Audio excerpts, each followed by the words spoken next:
Welcome everybody, it's Unstoppable Sweaty bringing yet another Age of Empires 3 Definitive Edition casted game. Another 1 versus 1 today. This time it will be Shaman trying out the Hausa, and he will be fighting up against the Mexicans. The Mexicans have a special place for me since this is the first civilization I ever played when I bought Definitive Edition 3, and I went on the ranked ladder. You know, maybe you would have expected me to use the Legacy Civ, but no, I wanted to try Mexico. Because I like Juanito Bonito Civs from WoW. Now, in terms of the map, before we get started, there's some important details to keep in mind. You obviously got this fishing area up here with some whales. It would be curious to see if anybody tries to utilize this area here. And they could even sail across the water to pick up a House of Vasa native. And some mines up there. Otherwise, if you want a lot of hunts, you want a lot of mining, you're going to have to follow this sort of U-shape around the center swamp area in the middle of the map. Because if you want to, you could set up a forward base in the center swamp area where you got the single house of Weta native. So let's see how these players take apart this map, shall we? So Hausa. Hausa is a civ I'm not too familiar with in terms of playing it in a competitive scene. I have used them casually just for fun a couple of times. They really are good at aggressive strategies. They got, in particular, some really nasty early units like the Akan native. They can acquire in multiple ways. Also, they got Raider Cavalry, which are really strong against villagers and they can siege really well. Even their Fulani archers, man, they got a really good range. And a decent rate of fire as well. Brutal unit. As for the opponent here, Mexico. Mexico, in turn, is a civ marked by revolutions. And more revolutions. They are in the same sort of culture as the United States, so they do get additional cards, depending on which age up they go with.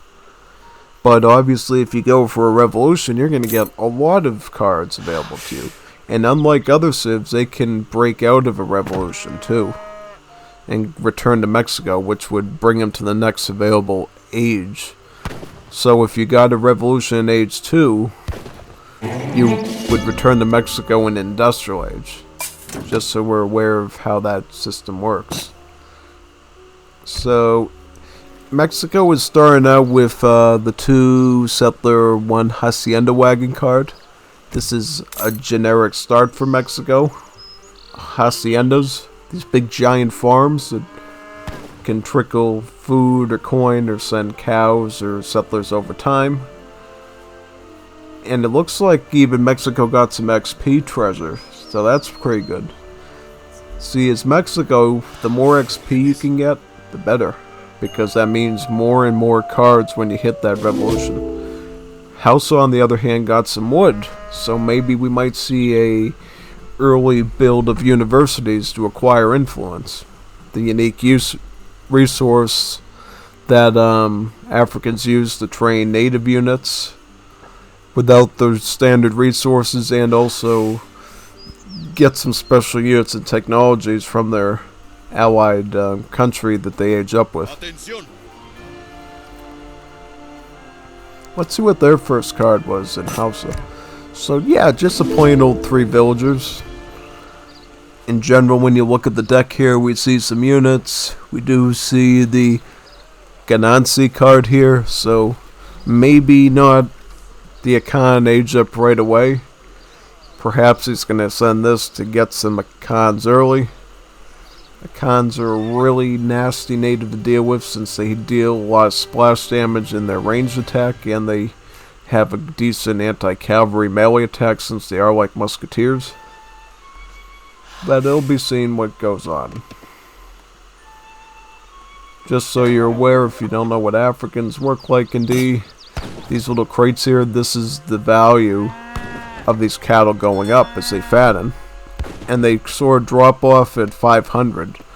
So if at any point you could actually sacrifice one of these cattle and sell it at the market and get 200 209 wood for it, pretty much. Just so you know what that is. He is getting a wood chopping upgrade, it looks like, so maybe he can start really pumping out buildings. Which ally does he go with, though? He goes with Berbers, so he's looking at maybe Berber camels. A really good hand unit that has multipliers against cavalry and artillery.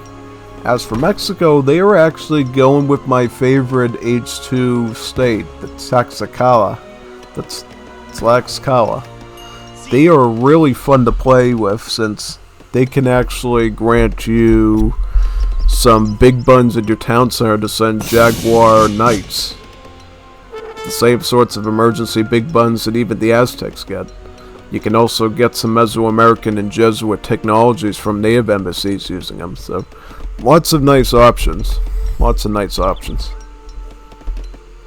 He is actually starting to get steel traps in placer mines right now. He's also building a forward base on the center map with the hacienda and the barracks. So he's really concerned about map control right now. What is he going to make from this barracks? Who knows? It could be soldados, it could be insurgentes, or it could be salteadores. What will he go with, though? That's the question. Because, oh, interesting, interesting. Oh, he actually shipped 2 villager cards following the first one. We should pay attention to this deck, because it does look like a Central America deck. What I mean is, he might be going for a Central America Revolt, and cheapen it with this card here, Independence Movement, so that he can get a bunch of free settlers from that revolt, and then return to Mexico in Industrial Age after that revolt is done. Again, aided by this card. In terms of cost. He does make a couple of soldados, though. Soldados, these guys are tanky. They have a lot of HP, a lot of attack, but they do cost about 2 population. Basically like super elite musketeers.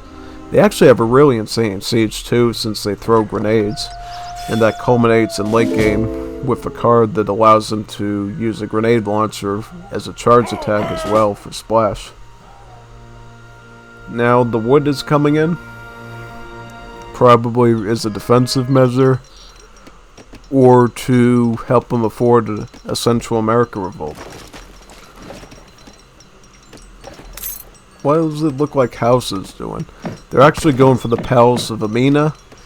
It will grant him 1 palace wagon, and he will get 300 influence from it. So he's going to be able to afford a lot of Berber camels, which he already has a bit of right here.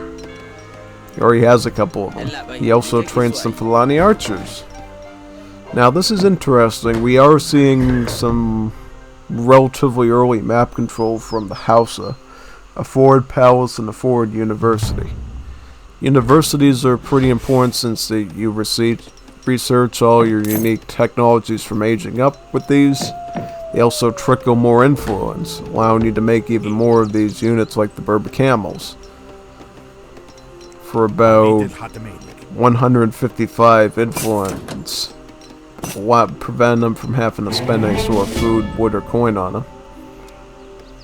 Now we're starting to see also some training of raiders. Yeah, interesting. We also see the University of Timbuktu. He will gain another university, so he'll have even more universities, and he'll have a griot. Griots, they're like a musician that basically boosts up your army, and also I think weakens the enemy army as well. They're pretty fun unit to use. I've had to deal with them a lot of times before, and they can definitely change the tide of a battle.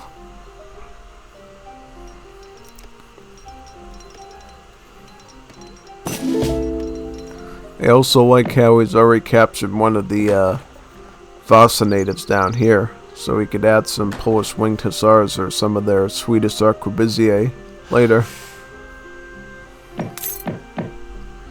He is actually going for something interesting. He's going for a bit of a villager boom by acquiring the Berber nomads from his, looks like his native embassy, yeah. So he is going to be trying to get some of these out too. They're really good at gathering from natural resources, but not that great at farming.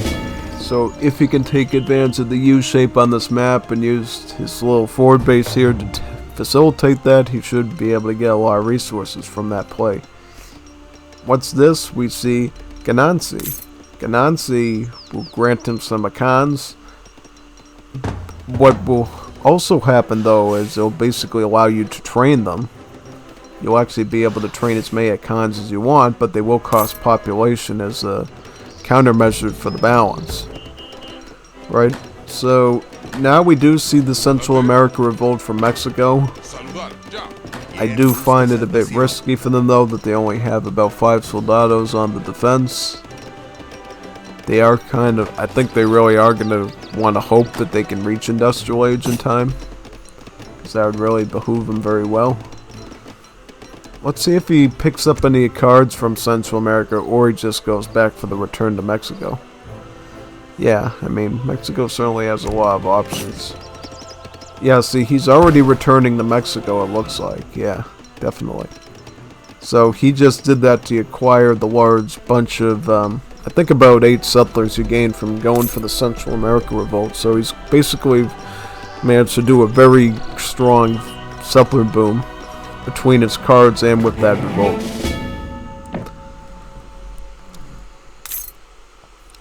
Oh, now we see the Mygadis coming in. These guys are tough as nails. They got a lot of HP, they do a lot of damage, and they even have a multiplier against mercenary units. So you don't want to mess with these. 35, 36 range attack in age 2. That's nothing to laugh about.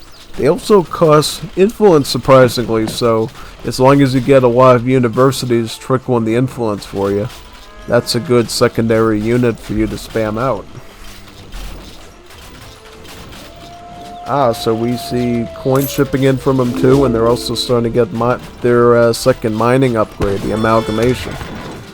Yes, this will definitely allow them to age up soon, and possibly train any necessary units as well. Ah, so he did actually make some colonial militias, some revolutionary militias with Central America to deal with the raiders probably. But unfortunately, it looks like your Hausa enemy here just has a lot of units at his disposal. And he's going to take down that forward base. First the barracks, and then he's going to take down the hacienda. Ouch, is that going to hurt his economy? It will really hurt him. Really hurt him. Fodio tactics, so it looks like he's going to be going with more or less of the Fulani archers. These will increase the range and the siege range of the Fulani archers, allowing them to have the range of I think about that of a standard skirmisher. Yeah, 20 range. Very brutal, actually. Considering that these Fulani archers actually fire a lot quicker than any sort of gunpowder unit would.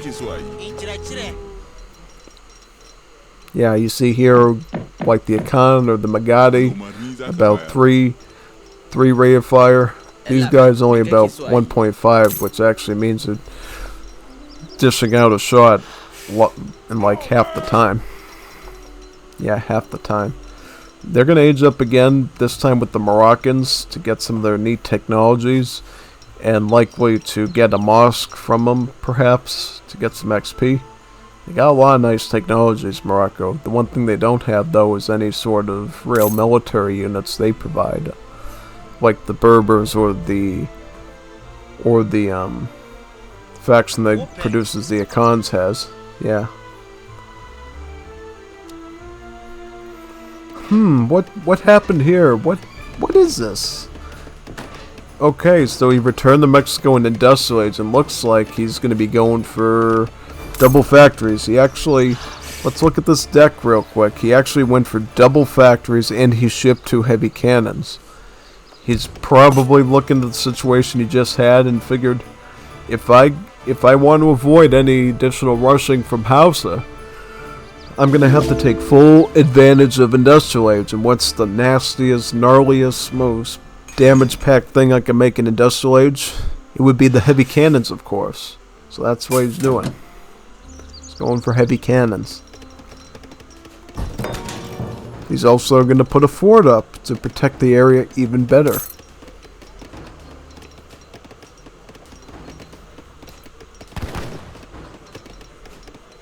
He's also getting, what's that, counter-infantry rifling. So we're going to see a lot of saltatiradores here.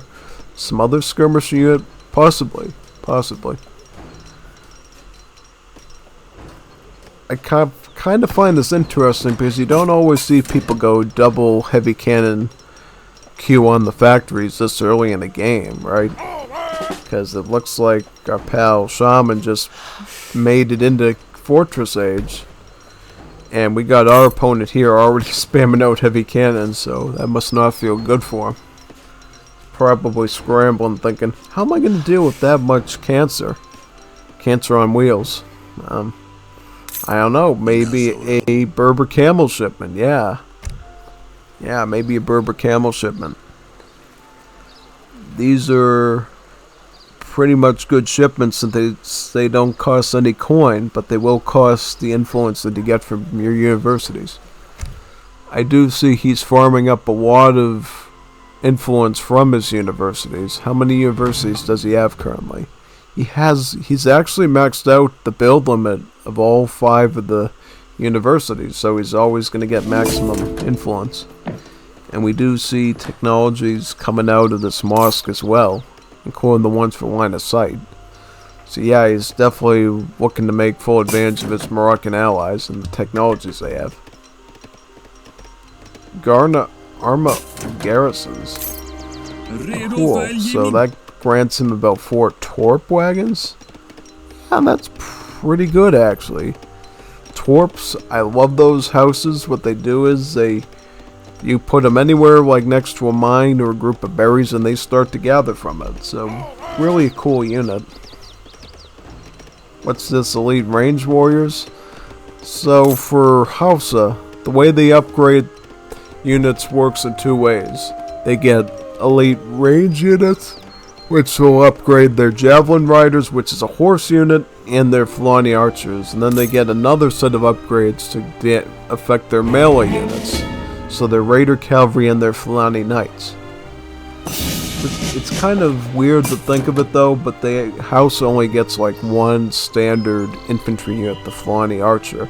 Any other infantry they want have to come from the different allied nations they age up to.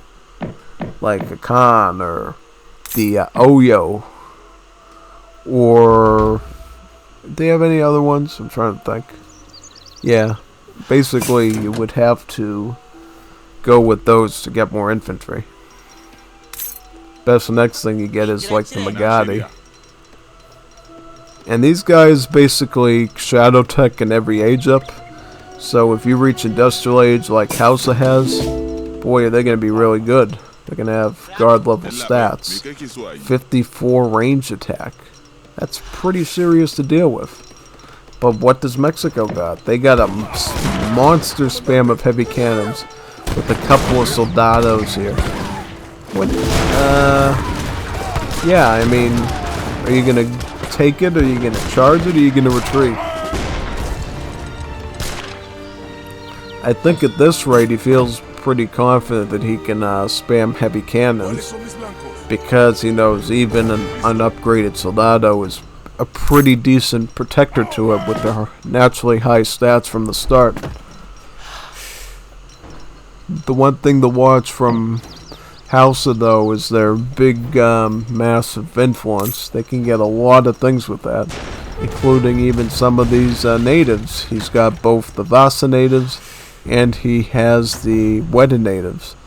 So these 2 units. If he wanted to, he could go for total native spam with those. Look at that. Almost 3k influence. You know how much you could do with that, man? But you better do something with it because it looks like you're going to start getting bombarded here with these heavy cannons. How many does he have approximately? He has about 8 of them. 8 heavy cannons. Is that real? Is that real? When do you ever see this in a 1v1? He is really starting to master things out, man. He really feels confident that his soldados can fend off against any attacks on those. Unbelievable. Yeah, he is going to try to do a bit of raiding with the camel riders, it looks like.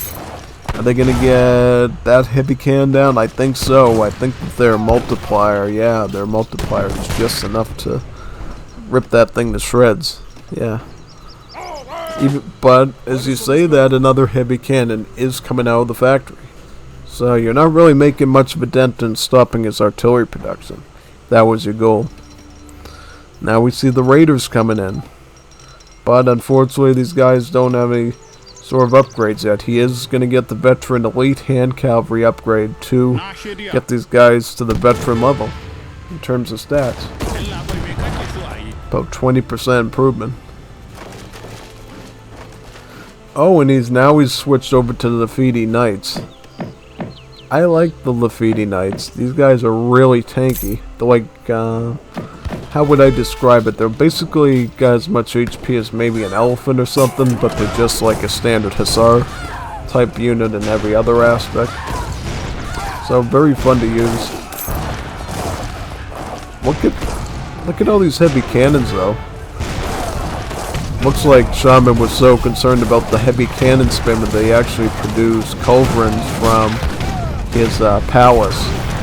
Yeah, you can actually, as Africans, send the technology that'll let you build falconets or coves for influence. But unfortunately, it looks like there's just way too many of these cannons here, man. Way too many of them. Well, at least it seems like it right now. I think at this point, as long as you aim the coves perfectly, you can take them out and save most of your units. But if you don't do that... What? Cuirassiers? They're a Mexican unit?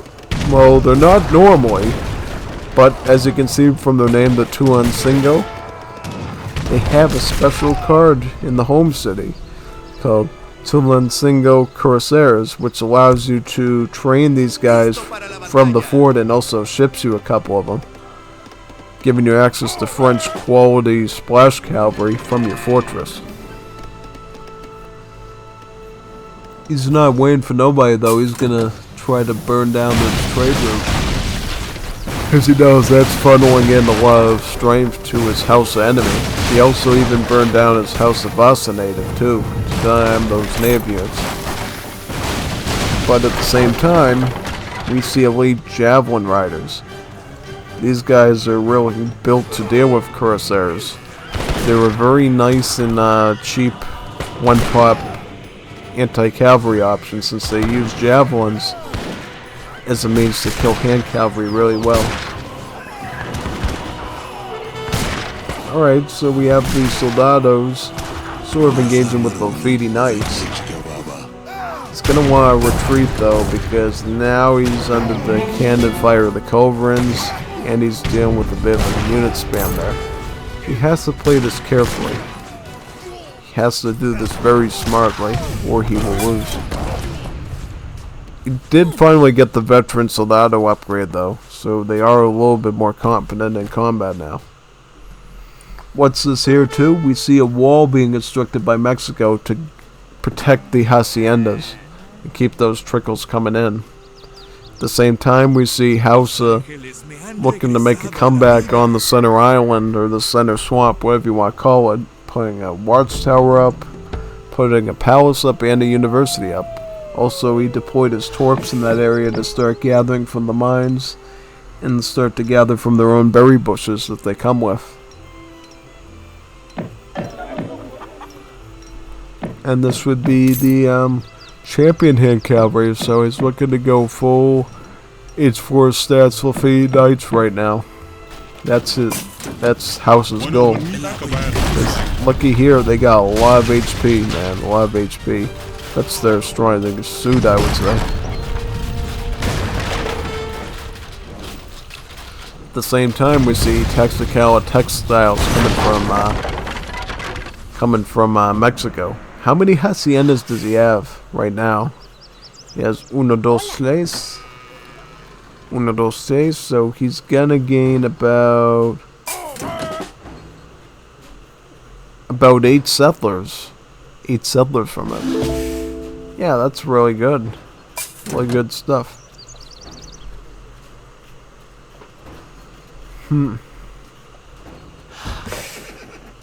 Yeah, now he's dropping back onto the heavy cans again.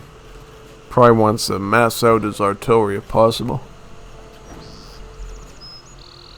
At the same time, we see a developing Hausa down here, looking to make the most out of his culverins, while he really focuses on a lot of cavalry units, combined with the few archers he has left.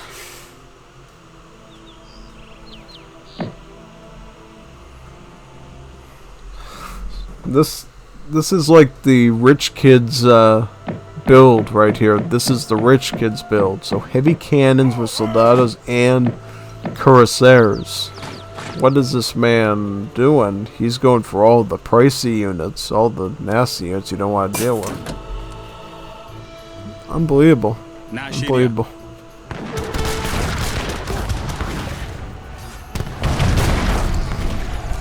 Veteran soldados, though, I think they can make some decent work of these front and hand cavalry, though. So, maybe... Nope. Nope, just not enough. Can he take that fort down, though? That would be wonderful to see, since that would deny his Mexican opponent any more cuirassiers for the rest of the map. Oh, now he's switching over to Insurgentes because they're a quick-moving, nasty unit. Yeah, I kind of like these Insurgentes in this game. I like using them for early rushes since they're pretty spammable. You get about 10 of them per queue, so yeah, you can do a lot with them. What's this, though? We see a shipment of hired Gatling camels, so about 9 Gatling camels. Ooh, that's pretty serious, because as you saw in my game recently is Egypt and DE. Gatling camels can do a lot of damage. A lot of serious damage. Oh, it looks like the cuirassiers, though, finally come through that army and reached in the culverins even.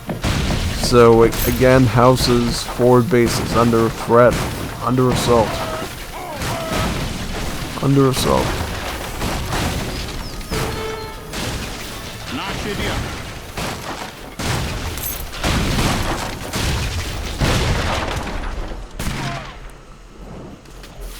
So, Gatling camel followed by Fulani archers. A lot of anti-infantry in there. We do need some javelin riders, though, for the cuirassier problem.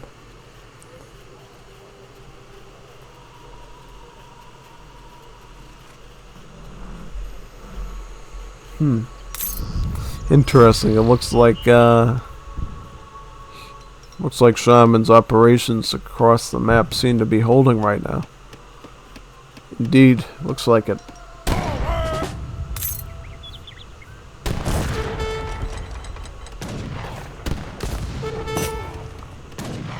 Oh, we see cuirassiers going for a bit of a raid there on his archers. He did take some of them out, it looks like, so good for him. Good for him.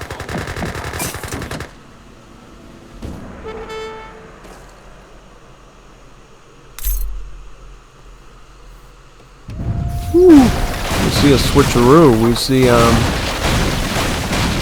well, that wasn't really a switcheroo. I think that Mexico held that train post for a while, but I think they could certainly rebuild it again should they want to. Yeah, they got... What resources does Mexico? They got plenty of food and plenty of the coin. They do have the wood as well, so if they want to take care of the situation with the natives and add those in, I think they'll be pretty much good.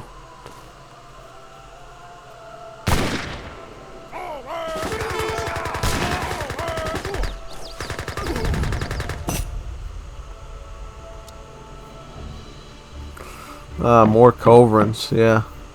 You got Shaman so petrified with those heavy cannon numbers, he is going to be queuing more culvers, it seems. Yeah, that combined with javelin riders.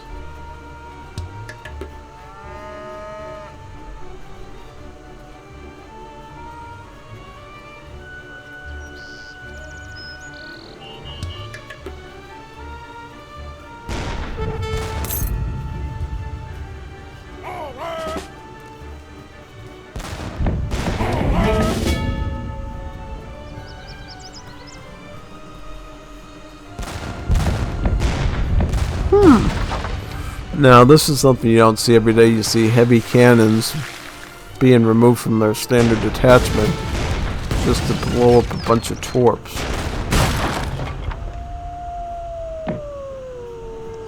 Yeah, that is a very good strategy for pushing, I think, at this point, because right behind it you can start preparing large statted soldados as well as the cuirassiers to get the job done for you.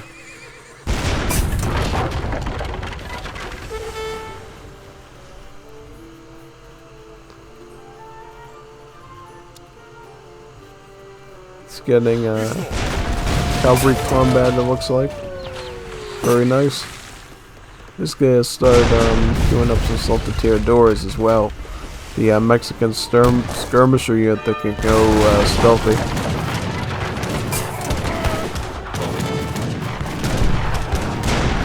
Ooh, the cuirassiers from Mexico are doing exactly what they want. They're getting a full splash here.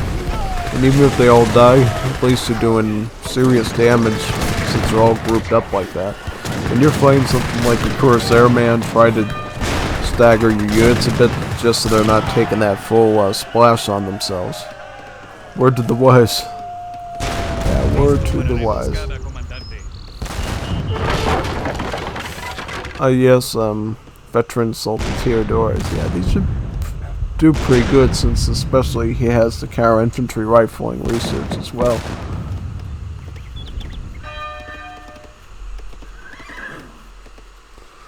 What's up with that surplus of coin though? Is that normal for an African civ that has influence for them to have that much gold?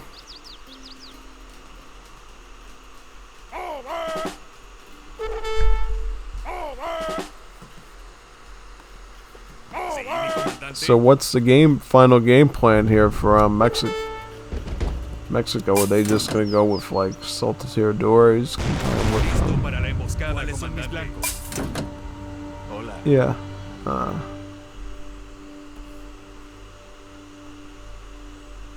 Comandante.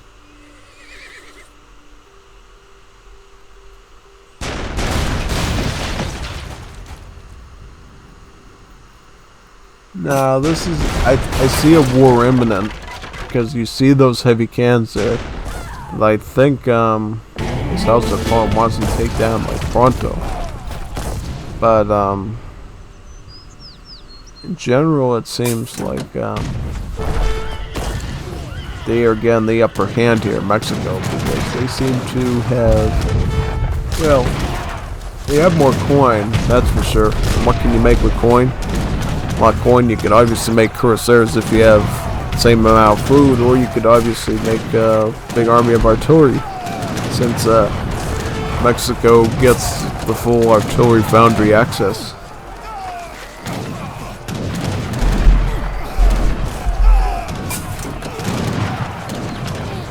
Yeah, see here, he's actually pulling his culverins back in hopes he can get a better angle to deal with the Mexican heavy cans.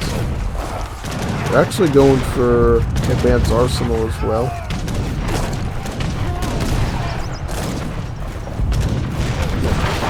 This will basically really help the saltatiradores if he wants to make that unit here.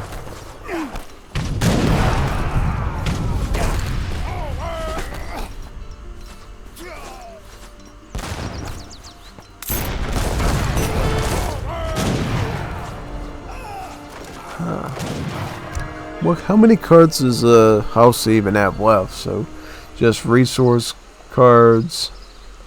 They get a combat card that looks like here as well as here. 10.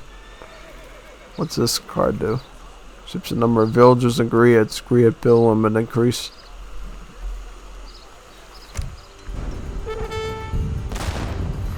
Heavy cans on the assault.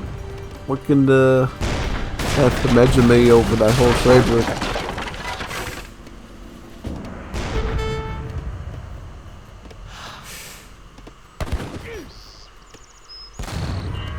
I'm just waiting for another big fight to occur.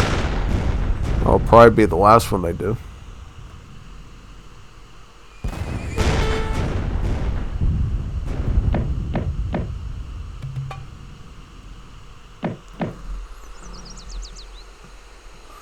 triple Q Fulani archers.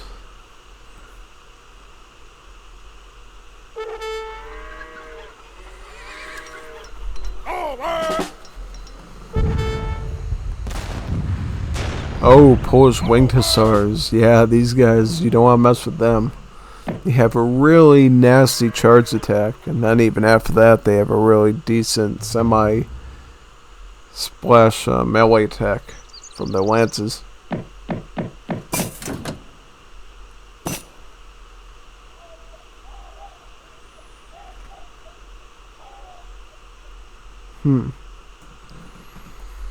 Do have a second town center here for Hausa, just so they don't run out of villages so soon that they might need for bigger projects.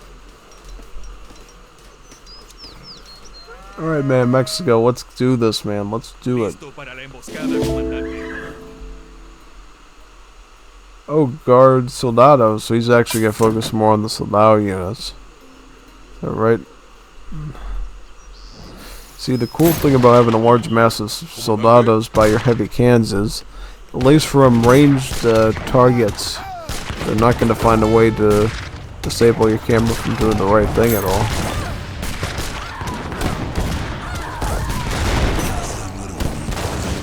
Yeah, see, now we see the steamrolling here. We see a full steamrolling of soldados combined with winged hussars and cuirassiers. I think the problem here for Shaman was, might not have had a lot of resources for it, but maybe he should consider a live streaming format. Yeah. Anyways, this is gonna be a GG in a second. Heavy cannons doing the job. Guard soldados being literal tanks, and then you obviously got the hand cavalry brigade over here, the winged hussars and the cuirassiers. So yeah, GG both sides. Thought that was very fun. If you are Hausa though, I recommend you attack a lot earlier, since yeah, you get a lot more advantages when you really start getting under the nerves of your opponent in a rank game. In terms of military, Mexico just produced a lot more. They actually produced less units, but they got more kills. Just kind of weird. As for these post-game stats, it looks like in the end, Hausa's larger economic store just didn't matter, thanks to me having to do some yeah, very good game. Hope to enjoy some more Cassie games with you later. Hope you enjoyed this one. Signing off now.